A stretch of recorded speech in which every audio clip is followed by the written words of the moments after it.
কইয়া তো লাভ নাই ভাই কি তো হইব হোকেছেন যে মরছে যার ভাই মরছে আমার ভাই মরছে আমার বোন মরছে আমি কান্তা হইব করছে রাস্তার পাশে এবং তারা এখান থেকে যেতে নারাজ এবং তারা বলছেন যে তাদের যে ন্যায্য যে দাবি রয়েছে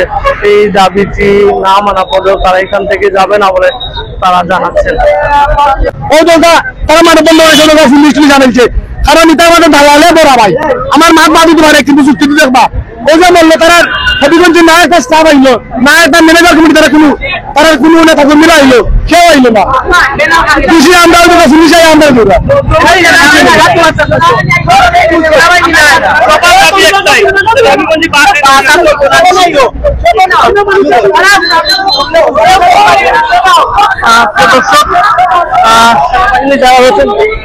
তারা বলছেন যে এই রোডে কোনো বাস চলতে দিবে না এবং সব ধরনের বাস যাতে বন্ধ করে দেওয়া হয় এবং তারা বলছে হবিগঞ্জ বাস থেকে কোনো মানুষ এখনো আসেনি এবং এসে কোনো ধরনের তারা কোনো ধরনের এখন পর্যন্ত তারা সান্ত্বনা দেয়নি যে এই গাড়ির কারণে আমাদের কারণে যে ভুল হচ্ছে।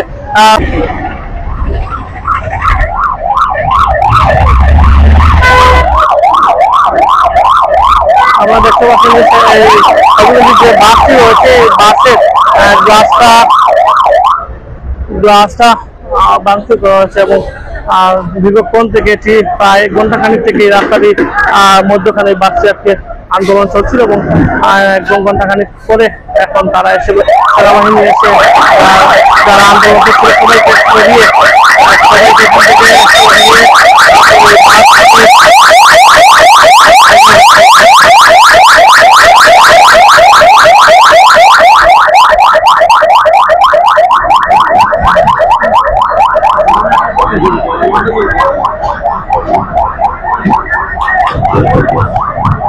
এবং আপনারা দেখতে পাচ্ছেন যে রাস্তার পাশে সাধারণ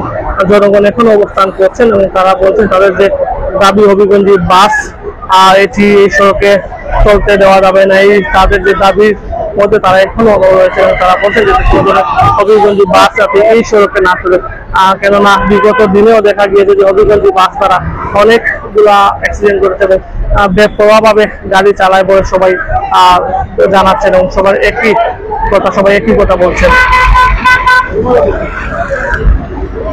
এবং সেনাবাহিনী আসার কারণে কিন্তু আন্দোলন কিছুটা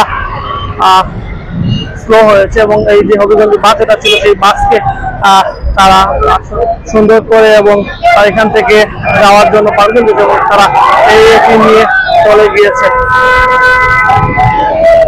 দীর্ঘ ঘন্টাখানিক পরে হবিগঞ্জ বাস এখান থেকে হবিগঞ্জের বাসের যে ড্রাইভার আছেন তিনি এই বাসটি নিয়ে এখান থেকে গিয়েছেন। আমরা এই মুহূর্তে অবস্থান করছি উসমানীনগর উপজেলার গোয়ালা বাজারে এবং আপনারা দেখছেন যে তাদের যে আন্দোলন এখানে এলাকাবাসী সাধারণ শিক্ষার্থী সবাই মিলে কিন্তু এখানে আন্দোলন করছেন দীর্ঘ ঘন্টা খানিক থেকে এবং এখানে অসংখ্য মানুষ জড়ো হয়েছেন। সবার দাবি একটাই, হবিগঞ্জ বাস এই রোডে চলতে পারবে না।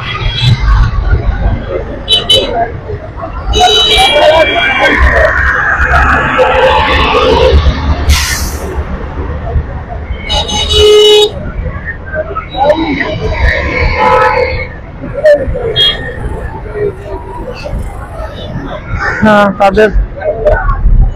যারা আন্দোলন করছিল সবাই কিন্তু এখানে অবস্থা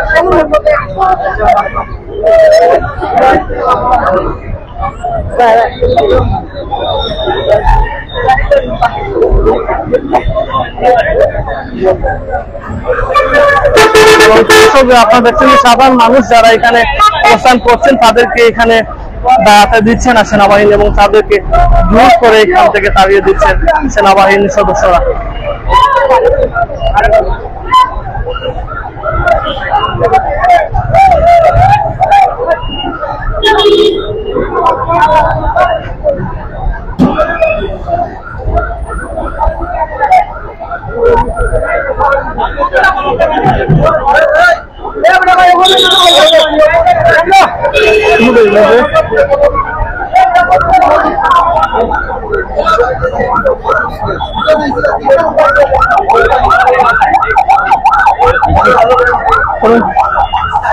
দর্শক এখানে দাঁড়াতে দিচ্ছে না সেনাবাহিনী কাউকে। আমরা উপর থেকে আপনাদেরকে দেখানোর চেষ্টা করবো যে যেখান থেকে আমার সাথে যুক্ত হচ্ছেন আমাদের এই মুহূর্তে লাইভটি সবাই শেয়ার করে দেখার সুযোগ করে দিবে।